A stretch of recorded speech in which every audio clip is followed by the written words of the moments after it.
past the next couple of rounds, but an injury prevents you from putting your hand up. Parks kind of half lands a left hook. Both men have been inaccurate here in round 2. You see Adams missing a left hook. Under a half minute left to go in the second round in this 10-round featherweight encounter. Based on their styles, here's a unique gauge. If you don't hear the crowd much, it might be Parks' round. Bones Adams will get this crowd to their feet when he's doing well. That's a very good point. It's more of a tactical fight if Parks is winning it. Well, Parks had a pretty good second round. We'll see how round 3 goes. We hope you come back.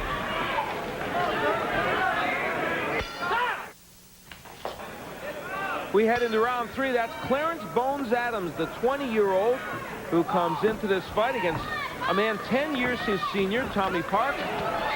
And it's simple. Adams is the puncher, Parks is the boxer. That's basically what you need to know, huh? And in round 2, 12 punches for Adams, 10 for Parks, so a very low-scoring round there. And there you go with Parks with a little bit on his edge, which is what he'll have to expand that margin. It's 8-6 here. If Parks is going to win this fight, that will have to be a huge margin on the jabs. Right now, it's only 2. We're in round 3. It is scheduled for 10. There's a hook getting in from Parks. Dave, it seems like Parks is starting to make a tempo that may work for him a little bit in this fight. He's a little bit more confident about where he is right now. He's starting to set and trying to set some punches up now. At the end of the round, at round 1, he had to get through it, maybe feel his way through round 2 a little bit. Here in the third, he's at least trying things and showing some angles. And there it's 3.8 perhaps for Bones Adams. The knockdown is in there in a very close second round.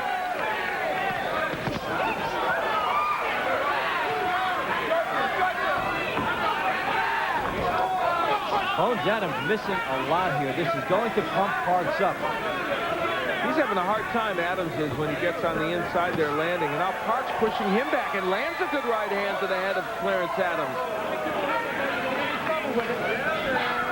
Parks is not a bad puncher with 10 knockouts in 24 fights. And if he's going to maintain a boxing style, at some point, he'll have to land something that Adams respects. And maybe that right hand that he landed might be just the thing.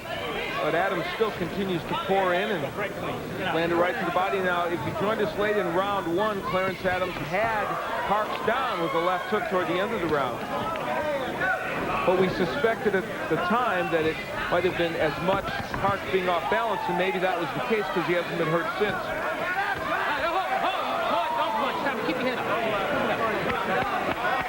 Under a minute left to go in round 3.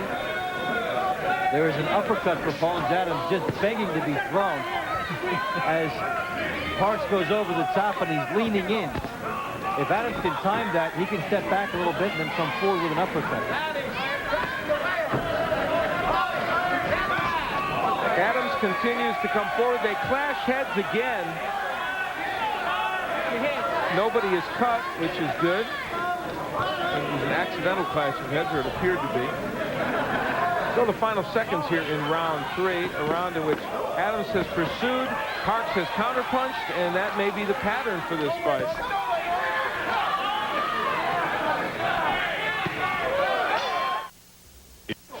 Well, there is head movement, and then there is, oops, maybe the best punch Parks has landed. Didn't mean for it to happen that way. The butt's very critical. That was a real clash of heads, and some might even look at that and say that Parks thought about that before he did it, but we won't presume to get inside his mind. Round 4, and they are wailing away now. Good right by Parks, but is he falling into the kind of fight that Adams wants? Big right again by Parks. They are going at it now. Tommy Parks said, "I'm not going to box so much," and here's the punch situation through round 3. And Adams with a 20-punch lead, but he also had a 26-10 edge in big connects in round 3, but the jab's going the way of Parks here. A lot of holding on the inside by Tommy Parks, who's in the white trunks. Bones Adams is in green. There's the right by Parks, or rather by Adams. That may have hurt Parks. Watch the left hand of Parks here. It's held down low as he tries to get into his own right hand. He's jabbing here, the hand is up high. When he's trying to get his right hand going, his left hand slips down, as he tries to launch that, and he's a big target. In round one, Adams sent him down with a hook, but in this round, it's been right hand. Big hook by Parks. Well, Bones Adams has stepped up in weight. He normally fights at 122. He's fighting at about 127 tonight. So he is facing a bigger man, and he's at a higher weight than he's normally at. Facing somebody who should take a better shot than some of his other opponents. And might deliver one as well, although Parks is primarily a boxer. You know, Dave, even though we've said that maybe that shoulder's okay, doesn't it strike you that Bones Adams is not delivering the left hook with a lot of crispness? At times he's not, and he's certainly not doubling up. That's what we would expect to do after the knockdown in the first round. Go to the body and the head with it. I think he's also looking at that right hand because of the left hand held down by Parks, and he's trying to set up a right hand rather than his left hook tonight. Left hook would be his money punch based on the first round. We're in round 4. It is scheduled for 10. Nice right by Bones Adams. So the right hand that Dave talked about gets into the head of Adams. Well, the pressure of Adams is relentless. That's the way he fights. Oh, an excellent right. Parks may have been stunned by it, but he fires back.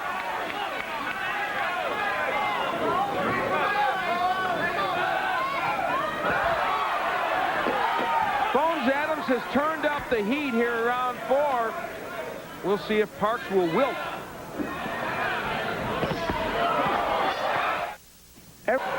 Here's one way to fight a guy who likes a big ring. Just lunge at him from every angle. The left hook, the right hand gets in by Adams, and then he follows Parks back and lands a couple more. So big 4th round for Bones Adams, and his fans behind us cheering him on. Tommy Parks is in the white trunks. Bones Adams is in the green. They are featherweights, and they are waging what is quite an interesting battle. We talked about a couple of Bones Adams' weapons in the last round. The left hook, why he's not throwing it more, and why the right hand is getting in. One reason that left hook hasn't come up as much, he got the knockdown in round 1, and he's been headhunting with it since. He's not setting up anything with his jab the way he was early in the fight. There you take a look at the numbers in round 4, and it was indeed a good one for Bones Adams. Huge margin in the context of this fight. Parks is switching back and forth, but boy, look at Dave. He is caught in between. He is squared up to Adams. Usually a big concession when fighters do that. Some can master it, very few can. And Adams with the 3-point lead on my card here. I think squaring up is good if you're a puncher. And you can get power from your opposite side and maybe 70% power from both sides. But when you're a boxer, what are you really going to show for this? Yeah, and even if you switch to lefty, you really shouldn't square yourself because you're going to get hit with something. And he's just standing there square. I'm surprised Adams hasn't nailed him with something so far. And that's what Adams wants to land, the hook. We're past the halfway mark here in round 5. Round 4 was a big one for Adams. Tommy Parks, the 30-year-old, who came in here with 17 wins, was down in the first round. 18 wins, I should say. They added one from this morning. Told everybody had an extra win, and I said, okay, we'll buy it. It's a quick way to get a couple of wins. I like that. He put his 17 wins in the bank, and they got interest. I told him I had a second home in the Riviera. It didn't go over. It didn't work for you, did it? Under a minute left to go here in round 5. Al Bernstein with Dave Bontempo. We are more than delighted that you're joining us for Top Rank Boxing on this Wednesday evening here in the South. Nice arena in Robinsonville, Mississippi, right near Tunica, not far outside Memphis. It's been a very measured performance by Bones Adams here. You're waiting for him to cut loose. The opportunity is there. He's trying to make his punches a little bit too perfect. So round 5 winds to a conclusion, a round in which Parks has been able to box a little bit more effectively, but did he do enough offensively to win this round? Good question.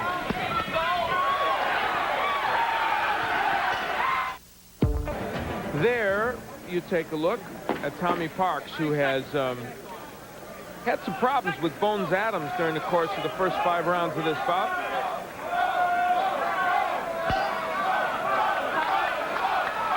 And as we head into round 6, the crowd here behind us, a lot of Bones Adams supporters get into it verbally.